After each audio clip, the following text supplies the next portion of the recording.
When you see beautiful green hay, the finest, most valuable known feed, ask yourself, how can I keep it that way? How can I feed June hay in January? How can I get full value from my hay acreage? The one answer to this is the new #2 McCormick hay conditioner with resilient rubber rolls and exclusive hydraulic controls. The only truly modern hay conditioner. With the new McCormick #2 hay conditioner, you can cut hay curing time up to 50%.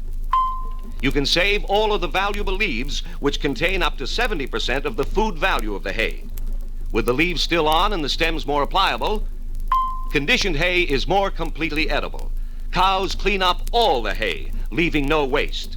Thus, your hay acres will feed more stock. And because rain and sun have little chance to leach away the vitamins and nutrients in it, conditioned hay gives stock greater food value. This means higher production with less supplementary feeding. To you, conditioning also means shorter hay making. Men and equipment freed sooner for other jobs. You can more often beat the weather, too.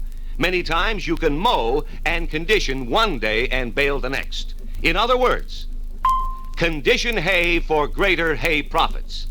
And the secret of hay conditioning is to get the stem to dry at the same rate as the leaves. You know that most hay moisture is locked in the pith by the tough, waxy stem covering. Harvester learned more about this in a special study of the various methods of hay conditioning.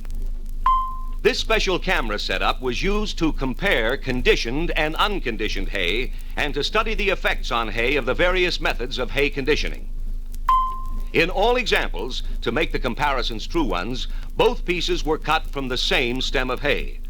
Harvester researchers took every scientific precaution to assure valid results, and their findings are of interest to everyone concerned with better hay. Notice the difference between fresh crushed and uncrushed cross sections of alfalfa. In the crushed stem, the pith is compacted, the cells broken, and cracks opened in the sides to enable the freed moisture to evaporate easily.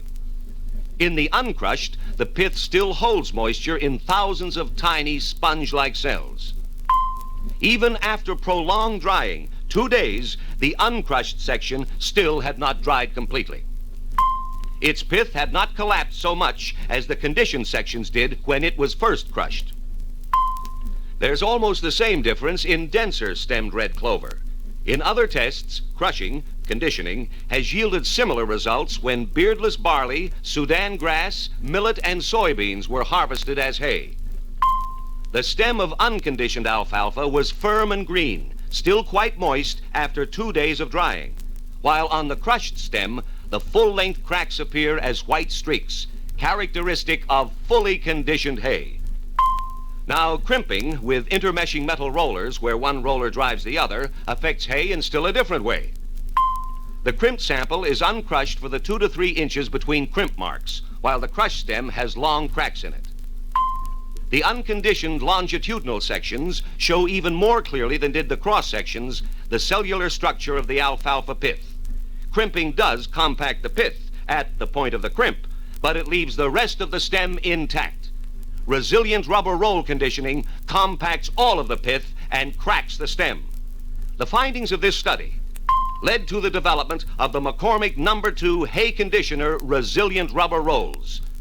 These rolls are crowned in the middle to assure you of controlled, even hay crushing the entire 72-inch width of the rolls. Exhaustive wear tests over thousands of acres have shown no significant wear. The exclusive toggle linkage works like an elbow to assure you of a constant conditioning job regardless of the volume of hay. The tension springs keep steady and even the pressure you set for your hay, enough to crush stems, but not enough to damage leaves. Because there is no tension on the springs, when the rolls are lifted, they are fingertip easy to set. With the proper setting, you don't get blackened hay leaves caused by over-crushing, typical of smooth steel or crimper roll machines with their constant spring pressure.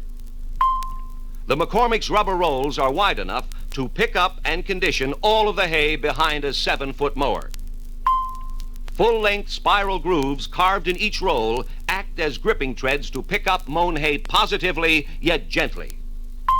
Should sticks or small stones pass between the rubber rolls, The resilience of the rubber means they won't damage the rolls or slow down conditioning. Usually, the upward rotation of the lower roll and the forward motion of the conditioner simply kick debris ahead of the conditioner. With the easy hydraulic lift, large, loose, or embedded stones pose no problem. Just lift the rolls over them. Because the McCormick No. 2 hay conditioner is so rugged, you can roll right over anything you would drive a truck over. This is not the case with metal crimpers. Cast rolls will shatter when hitting tight rocks. Welded rolls will bend. Bent sections hammer and vibrate noisily, causing excessive bearing wear while shearing, not conditioning the hay. But with exclusive McCormick hydraulic control and readily visible height gauge, field control and operating height are at your fingertips. With the No. 2, there's no dismounting, no need to wrestle with hand cranks, no sweating to raise and lower it for transporting, no up and down to change operating heights, no banging into obstructions, and no re-crushing of already conditioned hay. The No. 2's exclusive hydraulic control uses any standard farm hydraulic cylinder. When your hay crop is conditioned and you want to store the machine, raise the machine hydraulically and connect the holding clevises. Then you can remove the hydraulic cylinder for use on other equipment. Raised for storage, the resilient rubber rolls are held apart by the unique toggle linkage, just as they are when it is necessary to raise them hydraulically in the field. A hand lift is also available for tractors not equipped with hydraulic power. The fully shielded PTO drive gives you still greater dependability. All bearings are sealed and pre-lubricated. There are no bothersome grease fittings to overlook. The precision-cut steel gears run in oil in a fully enclosed gearbox, a trouble-free service. Power is transmitted to both of the resilient rubber rolls by a high-efficiency poly V-belt. Because both rollers are power-driven at the same surface speed, there is no wearing, heat-generating, hay-damaging, scrubbing action between the rolls. This is the secret of the long, long life of the No. 2's resilient rubber rolls. As the fully conditioned hay leaves the rolls, it can be windrowed by moving the two adjustable shields to the desired width. There is no doubt about it. The McCormick No. 2 hay conditioner, with the outstanding features you have seen, will help you feed more profitably. Feed June hay in January to realize the full value of your hay acres.